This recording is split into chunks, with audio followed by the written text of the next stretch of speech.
All right, here we go. Here's the main event, the 2024 Barnes University draft class. So excited to get it started and do it again this year. All praises be to the Most High God. Thank you for another year of getting this over with. And I say it in that exhaustive nature because it is a grind. Been doing this for a long time, so super excited to share with you my alternative, basically Tennessee Titans draft.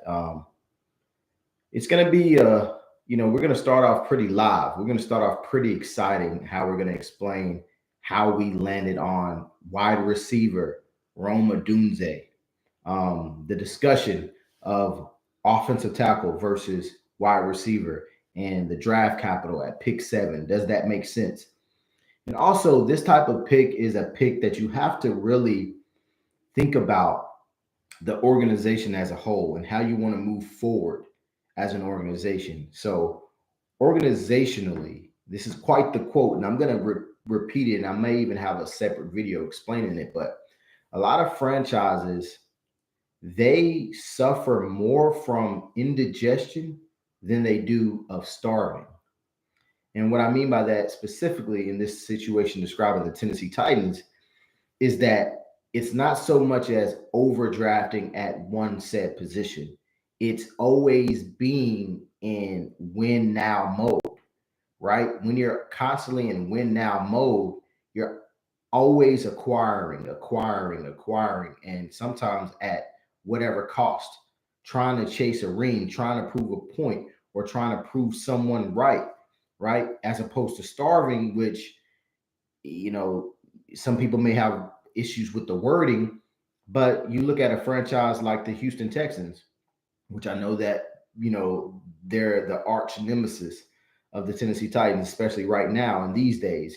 But you look at what they did over the course of 2, 3 seasons, which, I believe, this is my opinion, they did on purpose, was to hire lame duck head coaches, have bad seasons, and have high draft capital, high selections, therefore making their picks valuable and then putting them in position to draft CJ Stroud, to draft Will Anderson Jr.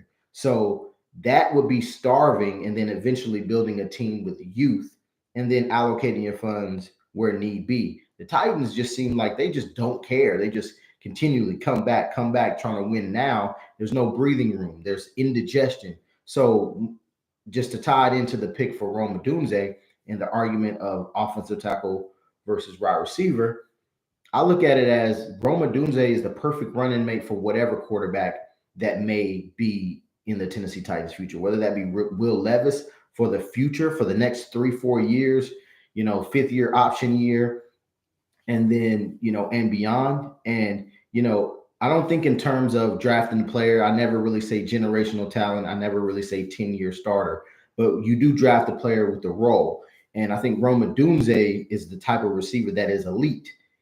And when you're looking at whether you would have rather have an elite offensive tackle or an elite wide receiver, it is of my opinion that you go with the elite wide receiver. That's going to raise the ceiling of your offense a lot faster, a lot more efficiently, a lot more tangibly than an offensive tackle. Offensive tackle is one of five. It holds down one sector of a 5-man unit.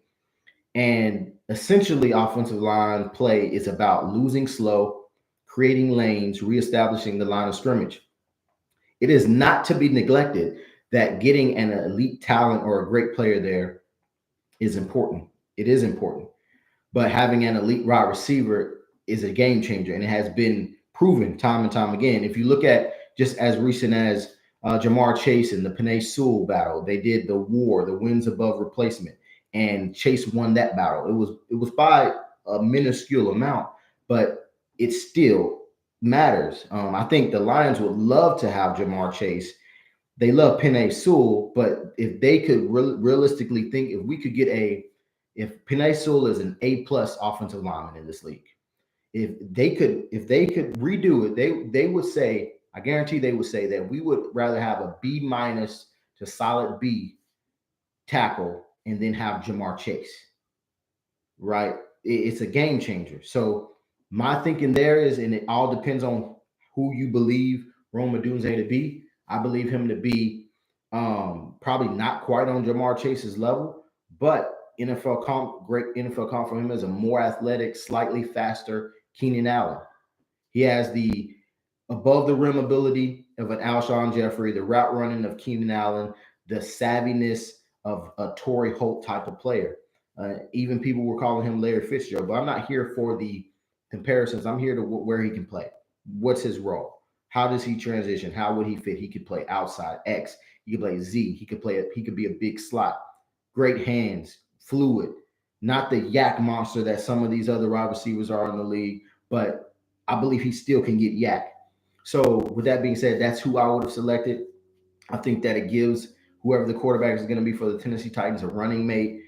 You know, he's obviously youthful. You know, you got a guy that's going to be 22 starting the season, as opposed to some of the Tennessee Titans receivers that they have right now are going to be in their 30s. And with wide receiver position and with the wide receivers position becoming more and more expensive, as well as the wide receiver class being top heavy next year, presumably, it's going to be tough to find your guy. And don't be surprised in a few years you don't see the Titans in the same position that the Bills are in with Josh Allen, trying to find guys to surround him with.